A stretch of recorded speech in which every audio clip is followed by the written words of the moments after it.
I want to take this opportunity to talk about perception, right? It's easy to look at somebody and then jump to conclusions about the kind of person that they are.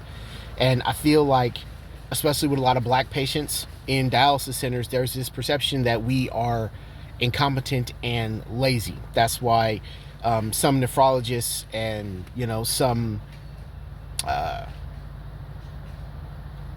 dialysis nurses and techs and things like that, they'll sort of actively work against you in your pursuit of a transplant because they take, and I know, I know that I've had that perception of me as they take one look at me and they're just like, oh well, I mean, he's black, so he's gotta be stupid. He's black, so he's gotta be lazy. There's no possible way that he is smart enough to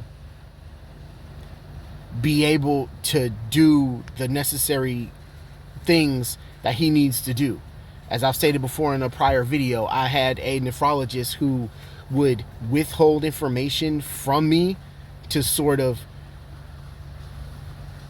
stop me from pursuing a kidney transplant. He would always be on this thing of telling me to stay positive and change my attitude. He wanted me to put myself in a mindset of being a dialysis patient forever. And admittedly, yes, it did get to a point where I felt so hopeless that I was never going to get it.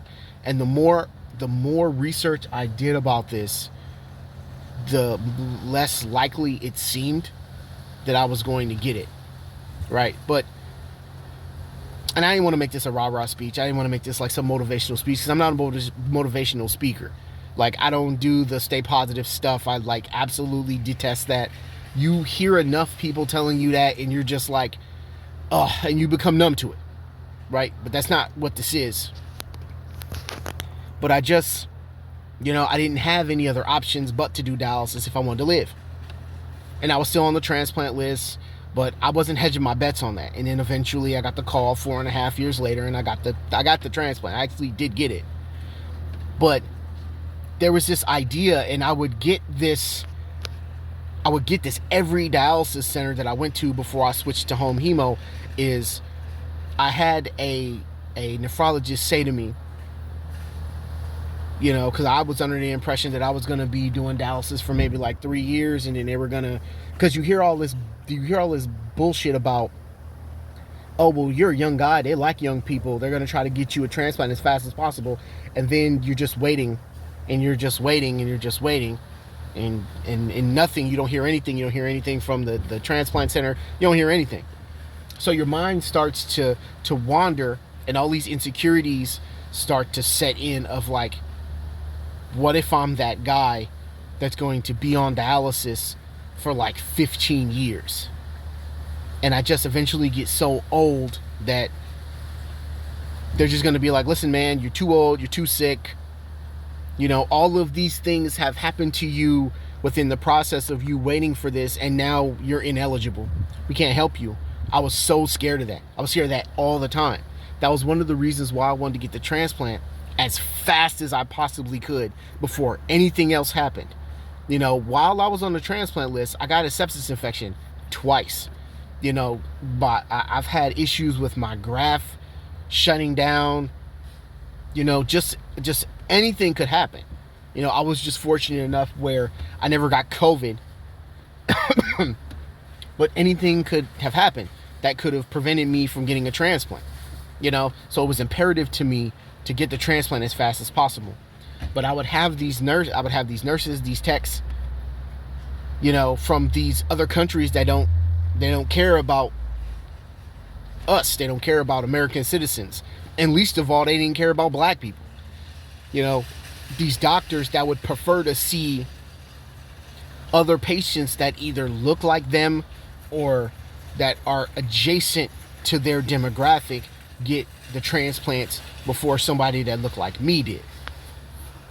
And I would have to deal with the doubters. I would have to deal with the naysayers. I would have to deal with the perception of, you don't deserve it. And anytime I would get my lab results back, they would be gobsmacked at how good it was. Like, they couldn't believe it. And from my perspective, I'm looking at it like, well, why? Why would you be surprised that my labs are this good? Why would you be surprised that I actually gave a shit about any of this stuff? Why would you be surprised? What is it about me that would make you think that I wouldn't care about this? I'm here. I'm at the dialysis center. I show up every single day. I show up every single day on time. I don't skip. If it is within my power, I will not skip a day. And if I have to, it's because I'm literally in the hospital because my graft does not work. I'm putting in the work, whether they notice it or not. I'm putting in the work. I'm there. They see me every day. And a lot of times in most dialysis centers, I was the one guy with the longest time of 4.5 hours. That was my request. I requested for 4.5 hours. So that way I could get my blood as clean as possible. So that way I could last longer and be more functional and healthier throughout the week. So that way I wouldn't run down as fast. And when people in the dialysis centers, these nurses, these techs, these doctors, they would talk to me, and there would always be this slight scoff of like, this guy's on track. This dude ain't never gonna get it. Steve with the successful carpeting business with the 3 grandchildren, he deserved, who just happens to be white. Well, he deserves it more than this guy does because black people are the scum of the earth and they don't deserve good things. This guy has a future and Carl doesn't. So we're going to try our best not to work as hard for him. We're going to dump him in the corner at the dialysis center and we're going to forget about this guy. When this guy's bleeding, we're going to take our sweet time helping our own people and the people that we think are just as good as we are. And we're going to forget about him and anybody that looks like him. We're going to do the bare minimum to keep our job, but we ain't going above and beyond for this guy. And that was one of the things that pushed me to home hemodialysis, was that the perception and the passive discrimination. And I'm sure I'm not the only black person to experience this in a dialysis center on a transplant list. The transplant list is rampant with racism and unfairness when it comes to black patients. That's not my opinion.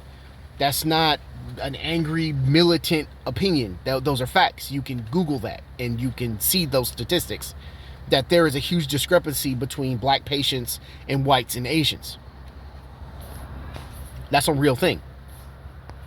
And when I got listed on the transplant list, I was scared to death because I was in my 30s when I got on the transplant list. I'm 40 now, but I was in my 30s. I was a 30-year-old black man with no children, not married, and then on top of that, there's this perception that black people are just a classless, low race. And I'm sure that there's a lot of transplant people within the transplant system that probably feel that exact same way I've just described it to you. So we get not the best treatment that they can offer. They'll do the bare minimum, but they're not going to go above and beyond. And for every single person in a dialysis center, or every nephrologist, or every transplant coordinator that believed that I wasn't going to get it and that I did not deserve this, I did get it. Granted, I got it 4.5 years later, but I ultimately did get it.